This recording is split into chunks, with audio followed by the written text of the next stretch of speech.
हिंदी कितना सीखा, तो क्या है ये कितना सीखा? दो। एक हो चुका है, दूसरा है ये। उत्तर दीजिए। हाँ में हाँ लोक कथा से क्या संदेश मिलता है? इसमें क्या होता है ना, कितना सीखा में तुम्हारे 4-5 पार्ट होते हैं, उसी से एक दो क्वेश्चन आंसर दे देते हैं। ठीक है, पर्यायवाची, विशेषण, संज्ञा, सर्वनाम और विलोम शब्द, मुहावरे, तो जो चैप्टर में आया था पाठ में वो सब यहाँ पर आता है और वो तुम्हें खुद ही आना चाहिए। जैसे हाँ में हाँ लोक कथा से क्या संदेश मिलता है? हाँ में हाँ लोक कथा से संदेश मिलता है कि हमें किसी की बातों में हाँ में हाँ न मिलाकर सही बात करनी चाहिए। हाँ में हाँ नहीं मिलानी चाहिए, है ना।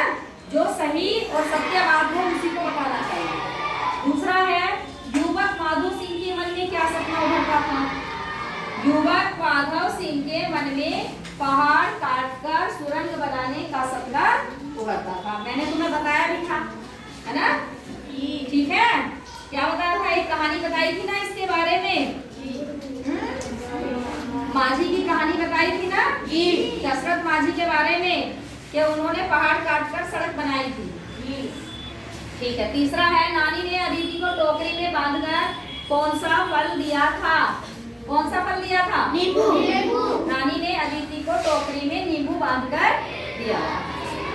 प्रश्न है ग्रामश्री कविता में किस ऋतु की झलक मिलती है? उस ऋतु की 5 विशेषताएं बताइए। तो ग्रामश्री हमारी कविता है और उसमें किस ऋतु का वर्णन किया गया है? बसंत ऋतु का। कौन सी ऋतु का वर्णन है? बसंत ऋतु का। बोलो, बसंत ऋतु का। ठीक है, बसंत ऋतु में क्या होता है कि जब पतझड़ हो जाता है तो उसके बाद नए नए पत्ते निकलते हैं और बोर आने लगते हैं। बसंत ऋतु में आम के पेड़ पर बोर आने लगते हैं।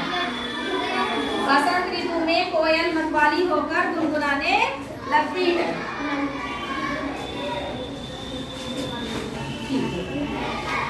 बसंत ऋतु में चारों तरफ हरियाली छा जाती है। देखो नीचे लिखे हैं यहाँ पर, पीपल की पत्तियां झड़ने लगती हैं और आंवले के पेड़ पर आंवले के फल लग जाते हैं। समझ में आ गए सारे क्वेश्चन? जी।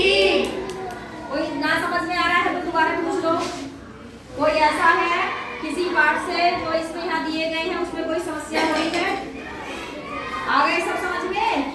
हाँ, तो कितना सीखा में हम यही सीखते हैं कि जो हमने पाठ पढ़े हैं उनसे एक दो क्वेश्चन ले लेते हैं और फिर उनके उत्तर देते हैं। ठीक है।